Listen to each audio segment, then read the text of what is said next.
So NVIDIA just dropped a showcase showing off DLSS 5, which is basically their next generation of DLSS, which is like this machine learning algorithm that uses AI to upscale games or a bunch of other stuff. To be honest, I'm not really a tech guy. I don't really know much about the actual tech going on, but I wanted to just make this video to talk a little bit about the implications of like what this could mean. I mean, if you look online, there is plenty of discourse happening right now for the DLSS 5 implementation that they showed off, which was, I mean, let's be honest, they are a little bit tone deaf to go ahead and put these shots of Grace from Resident Evil, and she looks like she just went and got some lip fillers done, and she's like with the makeup on her way to go see her dead mom's house or whatever the story is. I haven't played Resident Evil, but that's kind of what I understand from it. It's like, it's just not a good look.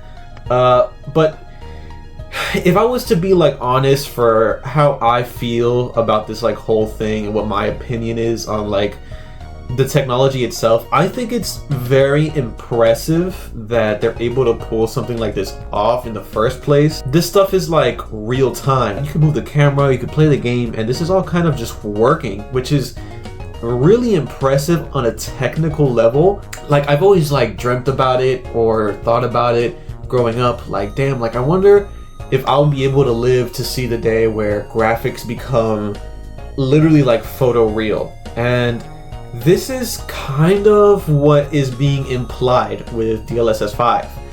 And it's like reaching this level where even on some of those shots, I'm like, wow, like if I showed my grandma this, she'd think it's real. You know what I mean? And it's like, if generative AI wasn't such like a shitty thing for society right now, I feel like the reception that it got would probably be a lot better.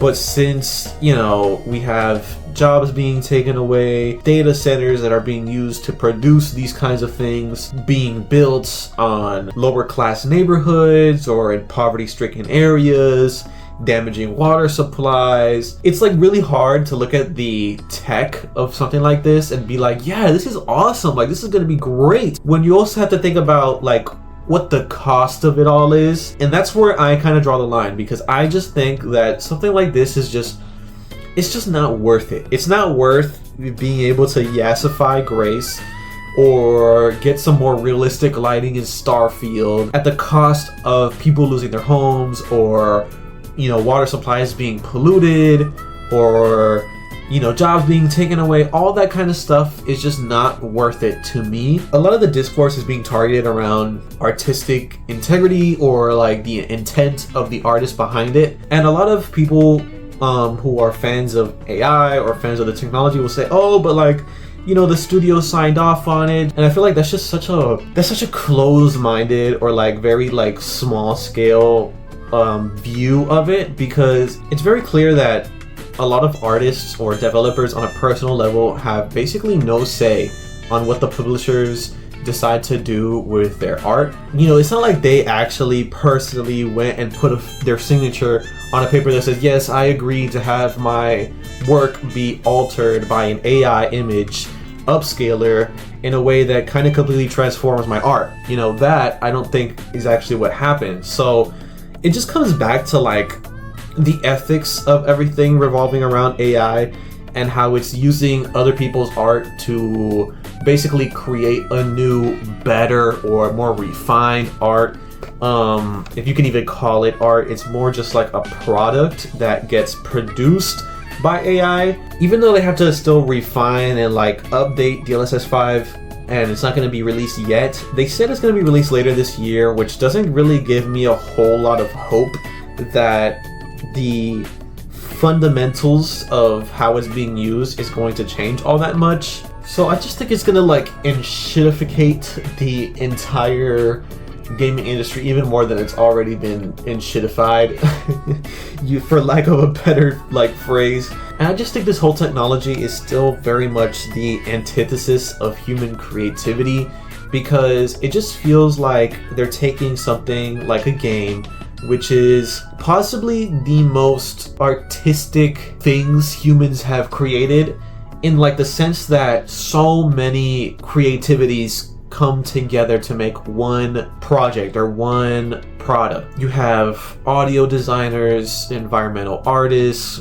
modelers, riggers, animators, all these people with very specific and niche talents and art in their own way come together and they create something beautiful that people can actually play.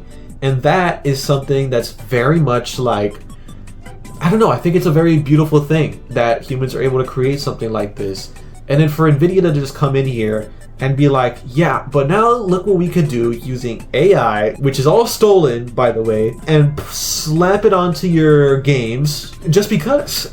And like, I just feel like that's not very, I don't know, I just don't feel like that's very good. I don't think this is a good thing. I just think that this is a very dangerous thing, something that sets a very dangerous precedent for the future. You know, how it's used in the future and how developers decide to use it in the future is like its own thing. You know, it's possible in the future maybe developers are able to use this as more of like a tool, you know, free up some resources or whatever. But I feel like the way that it's being presented right now is more of like a, you know, one size fits all kind of solution to graphical fidelity in gaming, where I feel like a lot of companies will see this as an opportunity to cut costs on a level that I don't think we've really seen before, which I feel could be very problematic. I'm kind of scared for what this is laying out for the future of gaming. I mean, just look at the recent EA layoffs. You know, these developers worked really hard to create one of the best selling games of 2025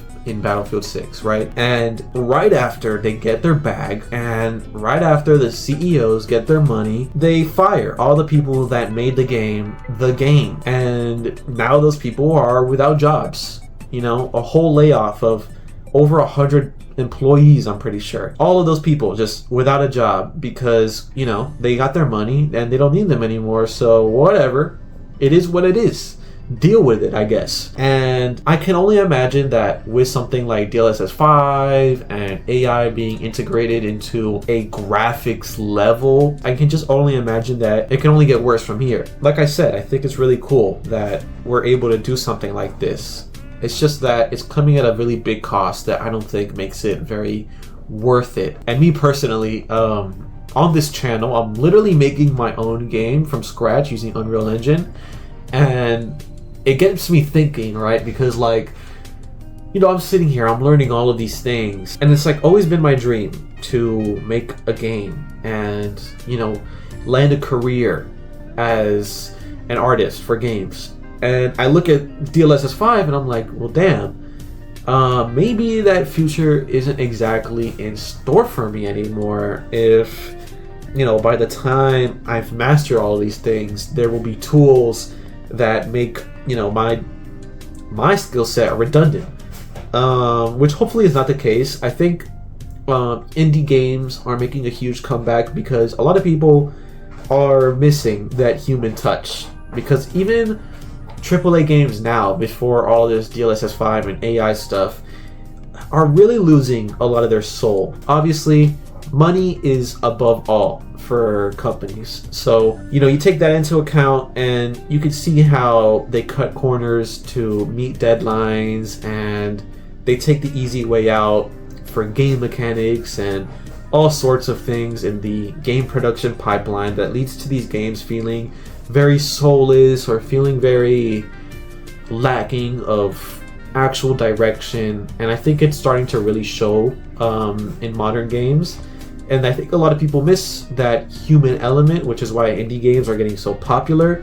So, you know, I think about that and I'm like, okay, well, maybe I'm good. Maybe the game that I plan to release actually pops off and I can make a career out of it.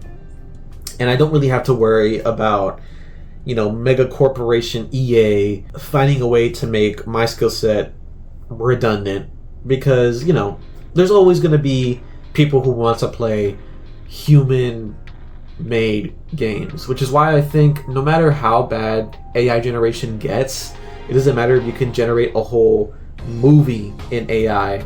I think people are always going to want to watch or view or experience art in its most pure and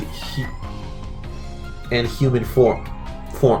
And so, with that being said, I think it's a very weird time in gaming, and it's just very substantial. I think it's a really substantial thing, and I kind of wanted to talk about it since, you know, this whole channel is basically about me making a game, or me gaming and gaming stuff in general. So I hope you guys enjoyed this video. It was kind of weird, haven't done something like this. I've never done commentary on anything, but you know, I thought I'd give it a shot, and yeah, so I hope you guys enjoyed that. And I'll see you guys in the next one. Peace.